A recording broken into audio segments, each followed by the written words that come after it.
Bank of America ने हाल ही में निष्क्रियता के कारण संभावित खाता बंद होने के बारे में ग्राहकों को सूचित किया है।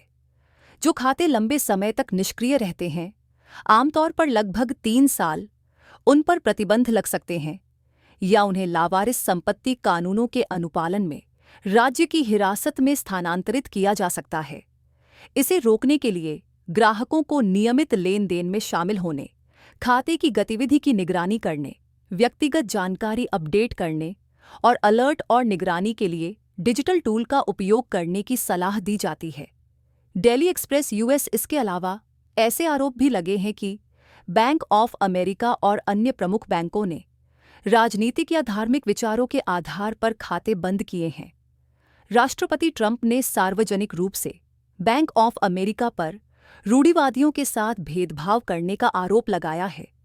एक ऐसा दावा जिसका बैंक ने खंडन किया है, जिसमें कहा गया है कि खाता बंद करना संघीय नियमों के अनुपालन के कारण है, न कि राजनीतिक मान्यताओं के कारण।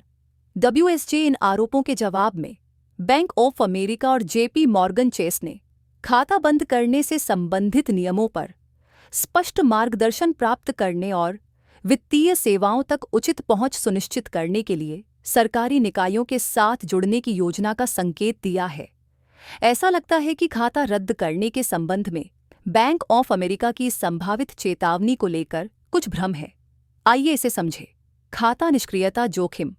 बैंक ऑफ अमेरिका ने हाल ही में बताया है कि जो खाते लंबे समय तक, आमतौर पर लगभग 3 साल, निष्क्रिय रहते हैं, उन्हें बंद किया जा सकता है यदि खाता धारक ने उस दौरान खाते का उपयोग नहीं किया है या कोई लेन देन नहीं किया है, तो बैंक दावा न किए गए संपत्ति कानूनों के तहत धन को राज्य की हिरासत में स्थानांतरित कर सकता है।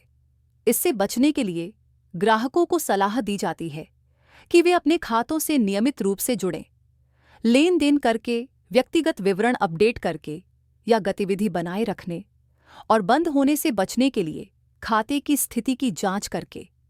राजनीतिक और धार्मिक आरोप ऐसे आरोप भी लगे हैं जिनमें सबसे प्रमुख रूप से पूर्व राष्ट्रपति डोनाल्ड ट्रंप ने दावा किया है कि बैंक ऑफ अमेरिका जैसे बैंक ग्राहकों के राजनीतिक या धार्मिक विचारों के कारण खाते बंद कर रहे हैं।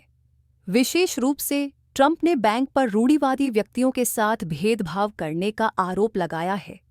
जवाब में बैंक ऑफ अमेरिका ने इन आरोपों का खंडन करते हुए कहा है कि खाता बंद करना नियामक अनुपालन पर आधारित था, न कि किसी राजनीतिक या धार्मिक रुख पर।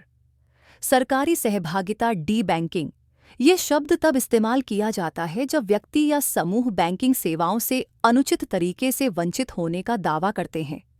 कि बढ़ते आरोपों के मद्देनज़र बैंक ऑफ अमेरिका और JP मॉर्गन चेस ने कहा है कि वे कांग्रेस की पैरवी करने और खाता बंद करने पर विनियमों को स्पष्ट करने के लिए व्हाइट हाउस से जुड़ने की योजना बना रहे हैं। उनका उद्देश्य यह सुनिश्चित करना है कि बैंक सभी ग्राहकों के लिए वित्तीय सेवाओं तक निष्पक्ष और गैर भेदभावपूर्ण पहुंच बनाए रखें। इस स्थिति ने व्यापक वित्तीय परिदृश्य में चिंताएं पैदा की है, खासकर राजनीति, बैंकिंग और विनियमन के प्रतिच्छेदन के बारे में। खाता रद्द होने के बारे में चिंतित ग्राहकों के लिए सूचित रहना, खातों को सक्रिय रखना और यह सुनिश्चित करना महत्वपूर्ण है कि सभी खाता विवरण अद्यतित हैं।